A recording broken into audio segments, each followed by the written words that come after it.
Jeremy, honey, do you have any idea when you'll be returning home? Your father doesn't appear to be well. We've taken him to the hospital. Do you think you'll be able to make a visit?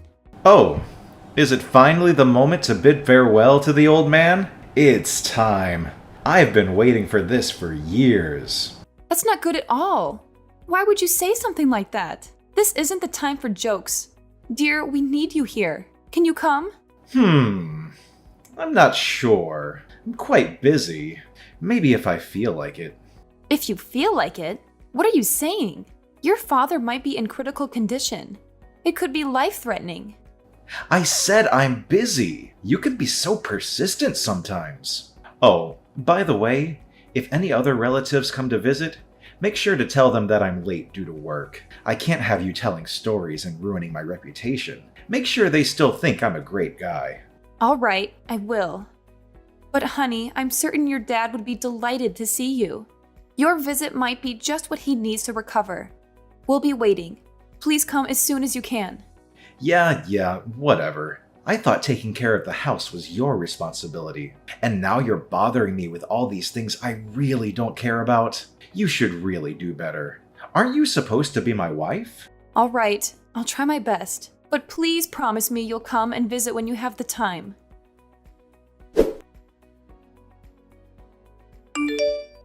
Are you at home? Yes, I am. Is something the matter? I thought you had taken the day off from work. It's clear you've been extremely busy with your job lately. You left in the middle of a funeral without even saying goodbye.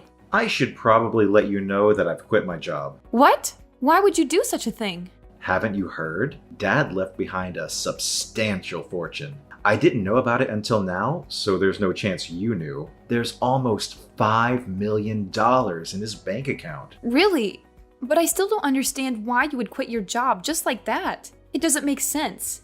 Can't you see it? A poor girl like you won't ever understand. You can be so ignorant sometimes. Jeremy, I may not have inherited a fortune, but that doesn't mean I can't comprehend your decision. Money isn't the sole measure of happiness or success in life. You don't get it, Kayla. This is a game changer. With this money, I can finally live the life I've always dreamed of. No more long hours at the office, no more stress, and no more compromises. I can travel the world, start my own business, and truly enjoy the fruits of my labor. And Kayla, use your brain for once. Who needs to work when they have $5 million? I understand that having financial security can provide opportunities, but I worry that you're dismissing the value of hard work and personal fulfillment. Remember, our father worked tirelessly to build his wealth, and he also valued the importance of family and relationships. Money can bring temporary happiness, but it's the meaningful connections and personal growth that bring lasting fulfillment.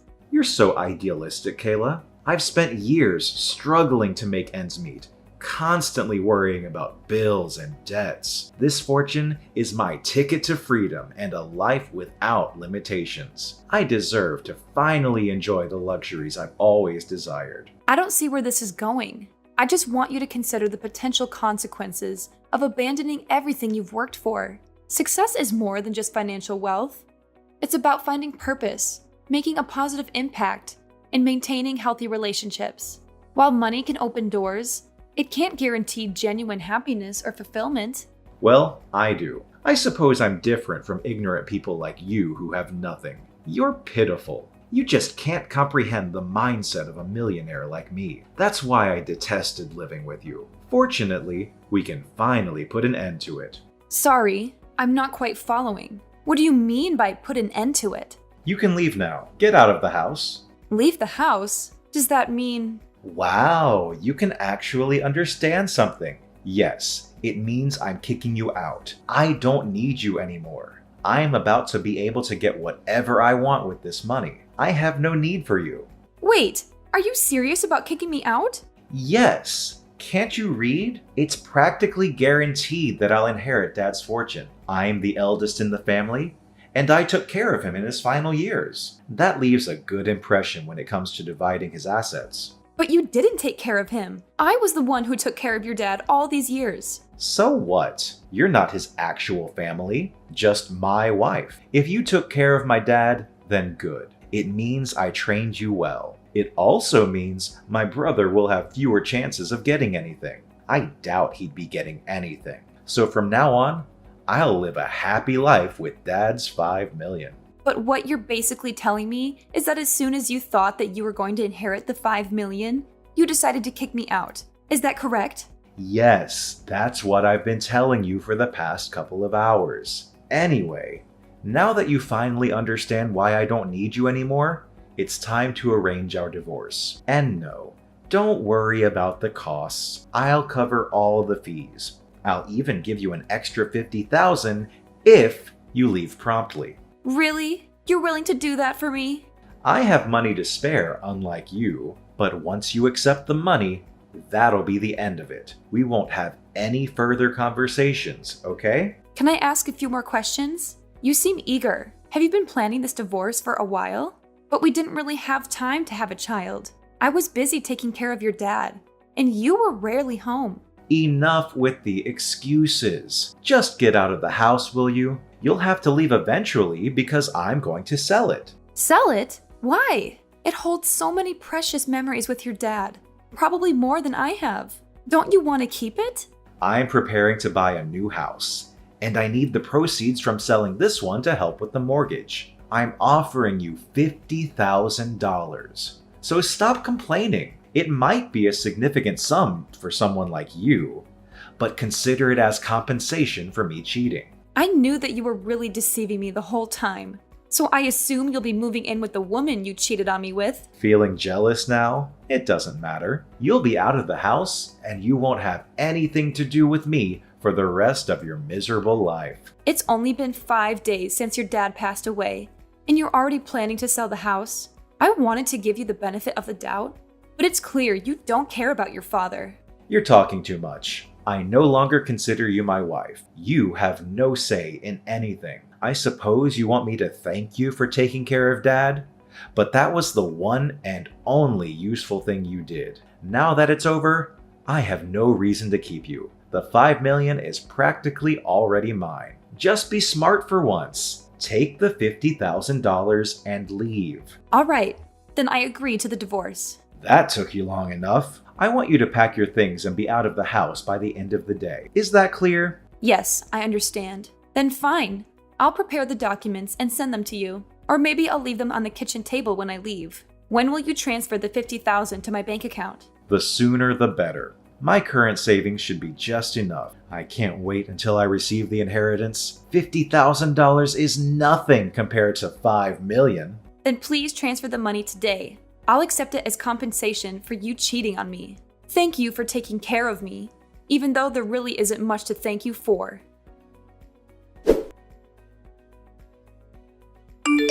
What on earth is happening, Kayla? What? I thought we agreed to not contact each other after the divorce. I still haven't received my inheritance. Have you heard anything from the attorneys? You better not hide anything from me. So that's the reason you reached out to me? I don't think you'll be getting anything, Jeremy. What does that mean exactly? I don't think you'll receive a single penny. I don't understand. Where is my $5 million? I've been waiting for it. Frankly, I can't fathom how you believed you were entitled to anything. I'm the eldest in the family now that Dad is gone. I should be the one inheriting his entire fortune. Dad left a will. Did you know? Obviously not. Otherwise, I wouldn't be asking you what's going on. After the funeral, a court-appointed executor paid his respects. Apparently, he was named by your dad before he passed, and he was responsible for carrying out his wishes. We scheduled a meeting to discuss the contents of the will. Don't fret, it's all been settled. Why was I kept in the dark about this? Well, you barely attended the funeral. You left early, remember? We assumed there wouldn't be much of an issue without you, so we didn't bother informing you. What the hell? According to the will, your dad decided to bestow his entire fortune upon me. It was very kind of him. I don't have time for this nonsense. Just tell me the truth. If you don't believe me, then why don't you ask your brother? He should be well informed since he was chosen to take over the family business. Are you joking? I suppose it doesn't concern you much since you never excelled at work in general, if I recall correctly. That's why your dad told you to work at a different company, right? Anyway, your brother inherited your dad's company, and I inherited his fortune. You? You inherited that 5 million? There must be a mistake. No mistake. I was the sole caregiver for your dad during his retirement years. It wasn't easy, especially since you prevented me from hiring help. The least you could have done was lend a hand, but you never bothered. Your dad remained silent, but he harbored resentment towards you for never lifting a finger or showing any concern. Why didn't he say anything? Why should he have to? You're his son. By the way, he also knew about the fact that you cheated on me. I assume that's why he chose not to leave you anything. The lawyer mentioned a fortune of 5 million, didn't he? Yes, that's correct. However, none of that money is coming your way. I'm just guessing here, but I'm pretty sure the lawyer never mentioned anything about you being the beneficiary. Our divorce is finalized, and we have no reason to stay connected. I have no intention of associating with you anymore. Don't you dare talk to me like that, you pathetic woman. Why do you get to keep all the money? You're not even related to my dad. You hardly knew him. I should be the one receiving the 5 million, not you. If I barely knew him, why would I have taken care of him all these years? I wouldn't have done something like that if I didn't know him, right? The reality is, I knew him much better than you did, especially in his final years. It's time for you to face the facts. You're a horrible person, and this is the consequence of your actions. Fine. Whatever. I guess you knew him. But that's not what we're discussing right now. Stop going off topic. Really? I believe it's entirely relevant.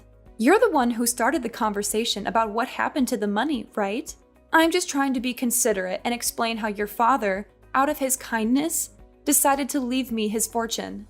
And I'm explaining why you won't receive a share from such a kind-hearted man. I don't see why you're having trouble understanding. He's still my father, though. Oh, now you suddenly care about him. I distinctly remember you didn't bother showing up when I called you from the hospital. The only thing you did was attend the funeral. And even then, you left early without paying your respects. It's clear you didn't even attempt to show grief. It's sad to think that you only saw your father as a source of wealth. That's not true. I don't know, but that's the impression most of your relatives, your father, and I had based on your behavior. But I suppose it doesn't really matter now. Regardless of the truth, just remember that you won't receive anything from him. Whatever you decide to do from now on, it's none of my concern. We're divorced, so do as you please where I can't see you. I'll make sure you regret your arrogance. And what about the $50,000 I paid you? What about that? We already discussed that. It's compensation. Compensation? What do you mean? It was your suggestion. Compensation for your infidelity. If you have any further issues, please address them with my lawyers. I have no interest in listening to your complaints all day. I have nothing more to say to you. But my money? Where's my money? Perhaps you should reflect on your behavior. You were so consumed with work that you rarely came home. You hardly contributed to taking care of the house, let alone your father. Even when you were home, you spent your days lounging on the couch, watching TV like a sloth. Frankly, I think both your dad and I had enough. We expected more from you, and I'm sorry it had to come to this. It's not my fault I was busy. Are you implying I'm not allowed to take a day off and relax? No, that's not what I'm trying to say. But were you genuinely busy? Are you certain you weren't out with the person you were cheating on me with? Considering your lack of dedication to work, I doubt you had any important responsibilities at the company. It's not just your work ethic that's an issue, it's also your values. If you think divorcing me the moment you were about to receive $5 million was a wise decision, then I have no words for you. It's not like that. I had my own problems too. I was under a lot of stress. I'm simply not the kind of person who shows or discusses it openly. Come on, there must be some goodness in you. Share the inheritance with me. Don't you think it's unfair to keep all that money to yourself? I never realized you were so greedy. What problems did you have? Care to explain? No matter how many times I asked, you hardly contributed any money towards the house. When I faced difficulties, you were having fun with your secret lover. It's not fair to me at all, you know. And it's even more unreasonable that after all your stupid actions, you still want me to share my fortune with you? Don't think you can deceive me again. There's no point in continuing this conversation, is there? I've already moved out of our old house, just as you requested. If you want to sell it and buy a new one, go ahead. I don't care. Just don't think you'll be getting much out of it, Jeremy. But I invested $1 million in the new house. I already have a mortgage. I plan to pay it off with the inheritance. Now what am I supposed to do? I'm broke! I don't know, but don't ask me. It's not my problem. You were the one who offered $50,000. I simply accepted it. But things weren't supposed to turn out this way. You have no one to blame but yourself for all of this. I think it's time you face the harsh reality, Jeremy. I'm sorry, dear. I apologize for my actions. Please forgive me. Give me my share of the inheritance, will you? Your father didn't leave you anything, remember? A portion of 0 is still 0. You're not receiving anything. I want nothing more to do with you. Everything your father left behind is now in my hands. I understand that I made mistakes, Kayla. But can't we find a way to move forward? I know I messed up, but I'm willing to make amends and change for the better. It's not just about your mistakes, Jeremy. It's about the years of disregard for our relationship and the pain you caused. It's about the sacrifices I made while you were too busy chasing after your own desires. Your apologies are empty words without genuine actions to back them up. I know I can't undo the past, but I'm willing to learn from my mistakes and work on rebuilding our relationship. We've been through so much together, and I still love you, Kayla. Love me? How ridiculous. You may say you love me, but your actions have proven otherwise time and time again. It's not just about the inheritance. It's about the years of emotional neglect and the disregard for our partnership. I understand that I hurt you, Kayla, and I'm truly sorry for that. I want to make things right and show you that I've changed, but we can address the issues that led us to this point and work on rebuilding our trust. Please, Kayla, don't shut me out completely. I know I messed up, but I still believe in us. Let's at least try to find common ground and work towards healing and understanding. It's over. Right now, I need to prioritize my own well-being and find happiness on my own terms. I hope you have fun with your job and your new girlfriend. But I don't have a job anymore. I don't have a job, and I have a mortgage to pay. Your ex-husband is going through a tough time right now. Shouldn't you fulfill your duties as a former wife and help me out? I'm not your wife anymore, honey. Did you forget? We got divorced.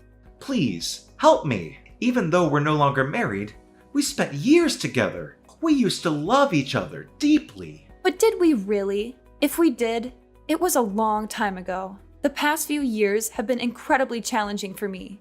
I dedicated a significant part of my life to taking care of your dad. There are numerous things I missed out on, and I believe he recognized that too. I'm making up for lost time now.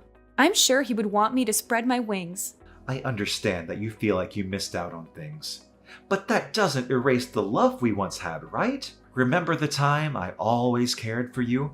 And we also had our memories together. Jeremy, caring about someone and being in love are two different things. Yes, we shared a history, but that doesn't mean we should continue a relationship that isn't fulfilling for either of us. Life is too short to remain in a stagnant or unhappy situation.